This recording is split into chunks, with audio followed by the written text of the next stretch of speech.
Hey guys, I'm Time Itself. This video is about the VAL, but it's not a weapon review. Because if it was a weapon review, I would have to tell you about the obscene 900 rounds a minute, or the limited 20 round magazine, but I figure you already know all that stuff, so this isn't a weapon review. Instead, this is me trying to explain how I figured out to do at least reasonably well with the VAL, and this clip really sums it up. Put it in semi-auto, and spam the trigger. While the VAL is a PDW that you can equip for any kit, it's unlike any of the other ones.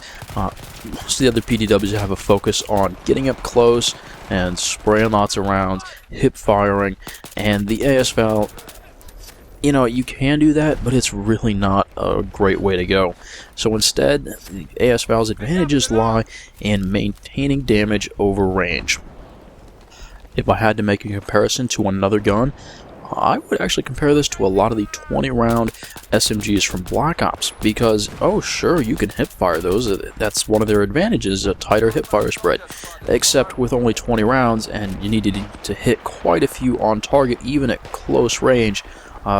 Even killing one guy reliably from hipfire is going to be fairly difficult. So that just was not working for me. So instead, I started trying to push it out to a little bit farther range. So, you know, at full auto, there's still enough recoil that it can be difficult to control.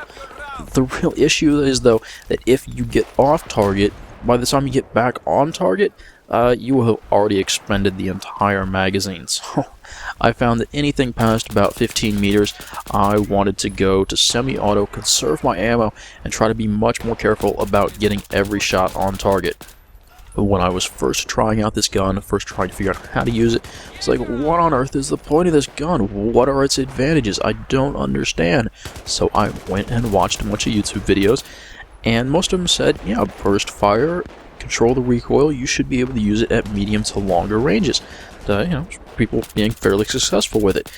And it did not work out that way for me. So you know, I was trying to figure out what was going on. You know, obviously the patch changed some things. I think the fact that a lot of those weapon reviews were on the PC probably plays a role. It's a little bit easy to aim, you get higher frame rates, so you get more updates faster, and especially when, I don't know, I find that the limited 30 frames per second on console, it does make it harder to track people when trying to aim. So, you know, there's also a little bit less auto aim than there is in some other Xbox 360 games that I played, or aim assist I should call it. So staying on target, when you the gun expends all the rounds in like 2 seconds, so staying on target, just even wiggling around, it's getting enough shots to hit. So what I found myself doing was putting it on semi-auto and spamming the trigger. Now, when you do that, it's a fairly interesting gun, but at the same time, that imposes a bunch of limitations that you know, you might not have if you could just hold down the trigger. The first and most obvious difficulty here is that you are limited in fire rate to how fast you can pull the trigger. The other thing is that is going to be inconsistent. It's going to be really hard to maintain the same rate of trigger pull, you know, every time. It's going to vary, and you know, I find that I have to focus to make myself pull that trigger really fast. However, it does mean that you can control how many shots you fire very carefully and how fast they're fired. So how much recoil you're going to have to deal with. If you're getting fairly close, you can pull the trigger as fast as humanly possible. You know, and you'll get shots on target, and it won't matter that you have some recoil. However, you get to a little bit longer ranges, slow it down a little bit more, and you can make all those shots go right through the same hole, even at very impressive ranges. But why even go semi-auto in the first place? Well, yeah, obviously, if you're not firing as many rounds, it's going to be easier to control the recoil. The other thing is, and I think I understand this and I think I have the right stats, is that in Battlefield 3, there is a multiplier on the recoil for your first shot, or every shot, if you're going semi-auto. And normally this is larger than 1. You see values of 1.5 to up to towards 3, and it varies based on the weapon.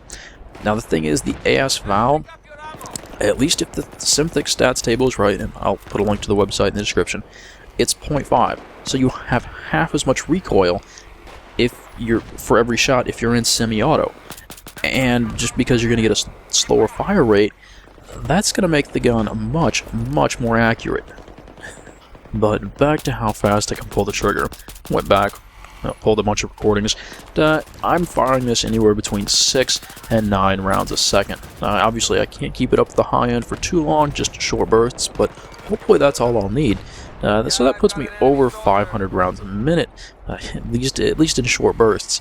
And okay, that's not quite as high as a lot of the full auto assault rifles, but if you compare recoils and fire rates, I'm getting pretty close to an L85A2, and I'm going to have a less left to right recoil as well. So, yeah, I can compete with some full auto assault rifles at range just because it's going to be so accurate if I can get on target and pull the trigger fast enough. There are plenty of different strategies for trying to get really high fire rates out of semi-auto guns. The one thing I'm going to tell you you're going to have to get comfortable with is how far the trigger has to come in to fire the shot and how far back out it has to go before it will let you fire again. Just getting comfortable with that is the big thing, and then just and then just going back and forth really fast. So limiting how far you have to pull the trigger back and forth is really the key in order to maintain a high fire rate. I don't think I have any clips of Shore playing COD 4 before they reduced the fire rate on the pistols, but it could make a fairly distinctive sound even across the map, and I think he used two fingers on the trigger, so plenty of different ways to try to do it, just whatever works for you.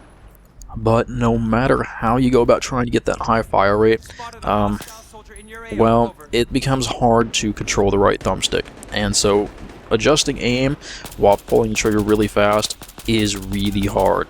Also, in Battlefield 3 you're trying to lead people, and since these are subsonic rounds, you have to lead your targets more than you would with a lot of other guns, and so hitting someone at range who's moving is fairly difficult.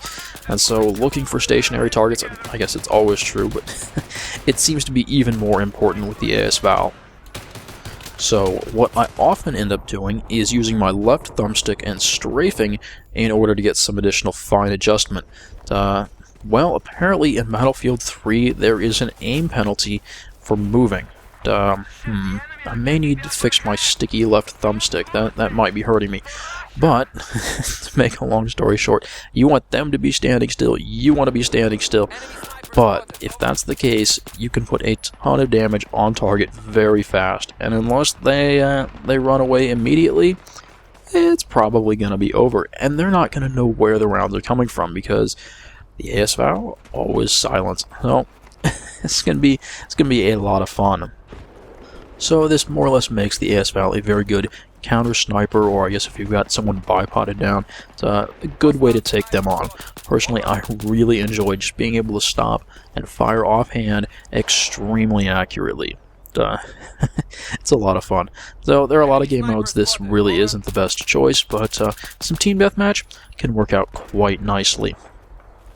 For now, my site of choice is the Cobra, just because it really does let you be very accurate at range, because the very center of the sight is open.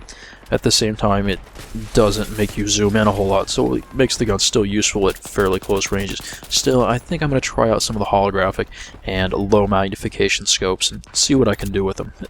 It should be fun.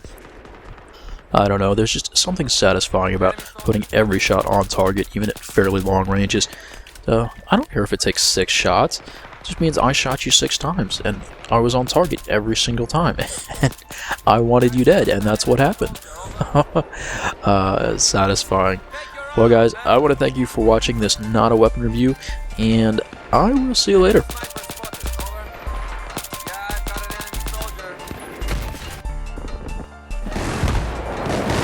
Somebody give me some fucking ammo! I repeat, the enemy has taken out the objective. Requesting ammo! Ammo, over here!